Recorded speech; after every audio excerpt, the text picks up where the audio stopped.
आगे है, अपनी आंखें बंद करके सोचो कि समुद्र में ऊंची ऊंची लहरें उठ रही हैं। यहाँ पर आपको क्या करना है, अपनी आंखें बंद करनी है और जैसे हम सपना देखते हैं ऐसे मन मन में सोचना है कि समुद्र में ऊंची ऊंची लहरें उठ रही हैं।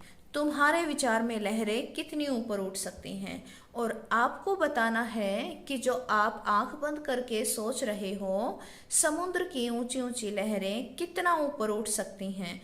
आप बता सकते हैं अंदाजे से 30, 40, 50, 60, 70 मीटर, कुछ भी आप यहाँ पर जो भी अंदाजा लगा सकते हैं यहाँ पर लिख सकते हैं। उदाहरण के लिए मैं लिख देती हूँ यहाँ पर 50 मीटर।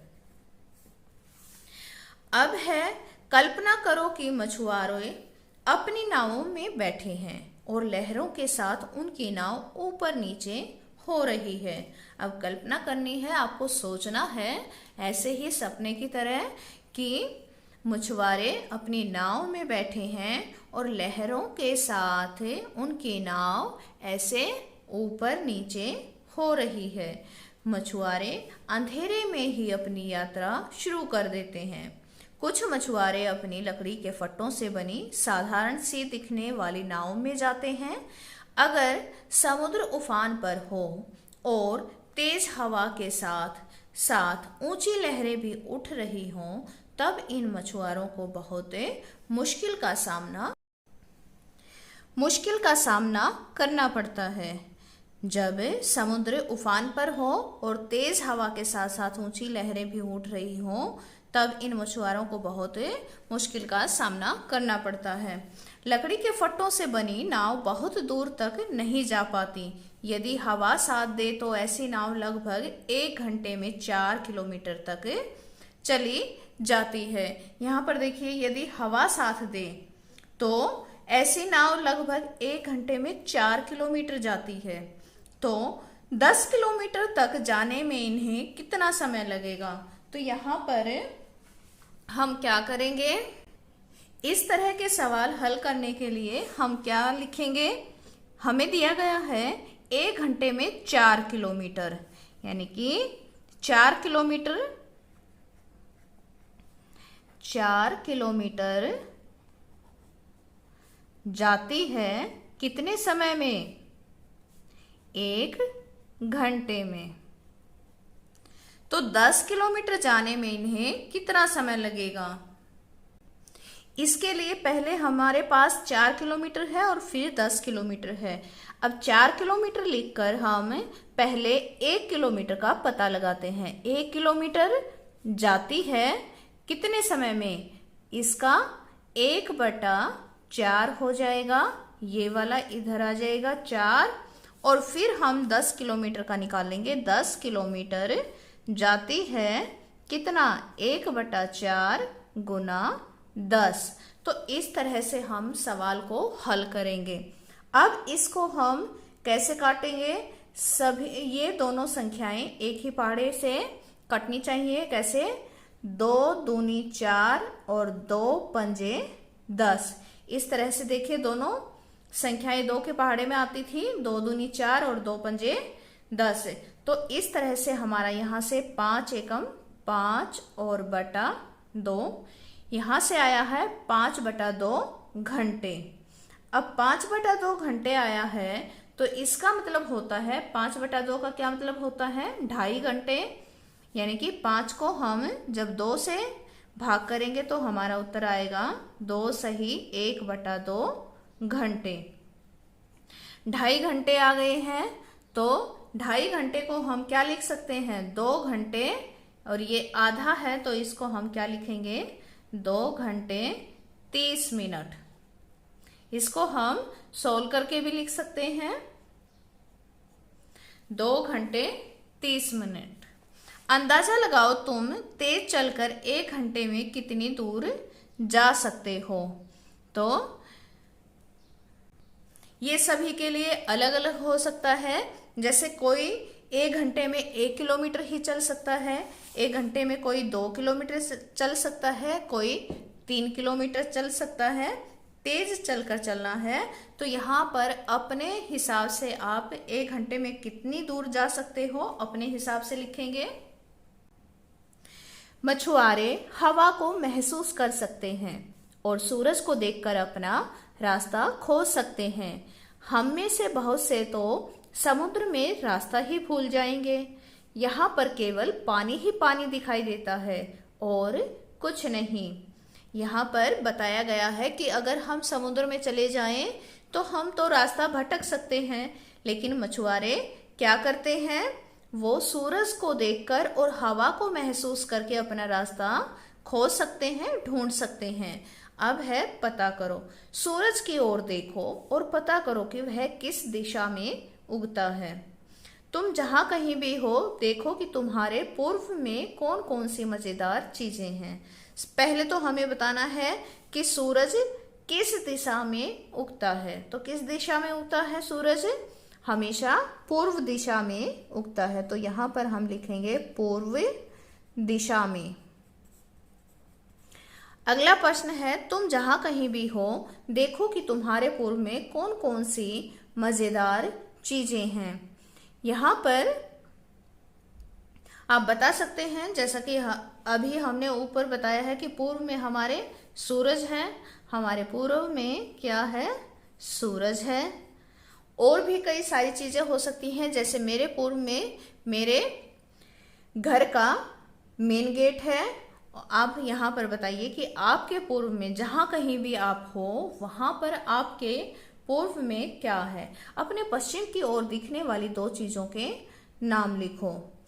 अब पश्चिम की ओर बताना है कि आपके पश्चिम की ओर, जैसे मैंने बताया कि अभी जहां पर मैं बैठी हूं वहां मेरे पूर्व में मेरे घर का मेन गेट है और पश्चिम में, मेरे पश्चिम में दूसरी तरफ मेरे एक बैग रखा है और एक सोफा है, एक अलमारी है। तो इस तरह से आप जहां कहीं भी हैं वहां अपने दिशाओं के अनुसार बता सकते हैं कि आपके पूर्व में क्या है और पश्चिम में क्या है, सूरज और मेन गेट। वाह कितनी मछलियां। समुद्र के अंदर मछुआरे उस जगह को ढूंढते हैं जहां उन्हें ज्यादा मछलियां मिल सकें। भाई मछुआरों का काम है मछली पकड़ना और उन्हें बेचना, तो उन्हें ज्यादा से ज्यादा मछलियां चाहिए तो मछुआरे समुद्र में उसी जगह को ढूंढेंगे जहां पर उन्हें ज्यादा से ज्यादा मछलियां मिल सकें। वहां वे अपना जाल फैलाते हैं। उन्हें मछलियों को जाल में आने के लिए कई घंटों तक इंतजार करना पड़ता है। अलग अलग तरह की नावों को देखो। तो अब आपको अलग अलग तरह की नावों को देखना है, जैसा कि हम बुक में ही देख पा रहे हैं। ये देखिए लॉग बोट है यहाँ पर, ये यहाँ भी एक लॉग बोट दिखाई गई है और ये चप्पू वाली बोट है। इस तरह से आप अपनी दूसरी पुस्तकों में, टीवी में या अखबार में कहीं भी इस तरह से अलग अलग तरह की नावों को देख सकते हैं। कुछ नावों में मोटर लगी होती है और वे समुद्र में बहुत दूर तक चली जाती हैं। समुद्र में दूर जाकर उन्हें ज्यादा मछलियां मिल जाती हैं। मोटर लगी नावें लगभग 20 किलोमीटर प्रति घंटे तक की चाल से चलती हैं। अब है मोटर बोट 3.5 घंटे में कितनी दूर तक जा पाएंगी। अब ये बताइए, प्रति घंटा कहा गया है, प्रति का मतलब होता है 1। प्रति का क्या मतलब होता है? 1।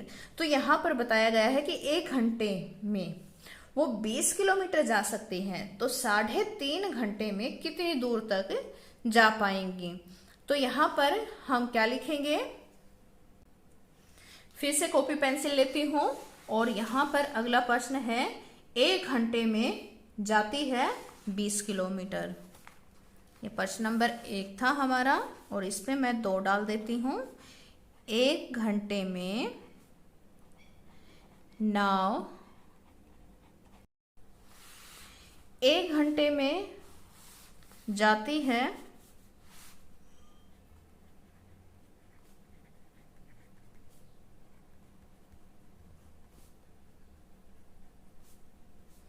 20 किलोमीटर। अब पूछा गया है 3.5 घंटे में कितनी दूर तक जा पाएगी। अब 3.5 को हम लिखेंगे 3 सही 1/2। क्या पढ़ते हैं इसको? 3 सही 1/2 घंटे में जाती है। तो हम इसको 20 को 3.5 से गुना करेंगे। 3.5 को हम क्या लिख सकते हैं? जब हम 3.5 लिखेंगे तो इस तरह से क्या होता है, इन दोनों की हम गुना करते हैं और उसमें फिर इसको हम जोड़ देते हैं। जैसे 3 दूनी 6 जमा 1 7 और नीचे का 2 ऐसे ही आएगा 7/2। इस तरह से हल करके हम 20 को 7/2 से गुना कर देंगे। और अब हम इसमें से देखेंगे कि कौन सी संख्या आपस में कट सकती हैं। 20 अकेला है तो इसके नीचे हम 1 लिख सकते हैं। 2 एकम 2 और 2 धाई 20।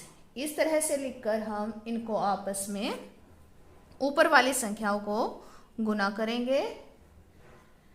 10 सते 70 और नीचे 1 है तो 1 से गुना करेंगे। 1 एकम 1। तो 1 हम नहीं लिखते तो हमारा यहाँ से उत्तर आ गया 70 किलोमीटर। वो 3.5 घंटे में कितना जा पाएगी? 70 किलोमीटर तक जा पाएगी। और अगला प्रश्न है 85 किलोमीटर जाने में उन्हें कितना समय लगेगा।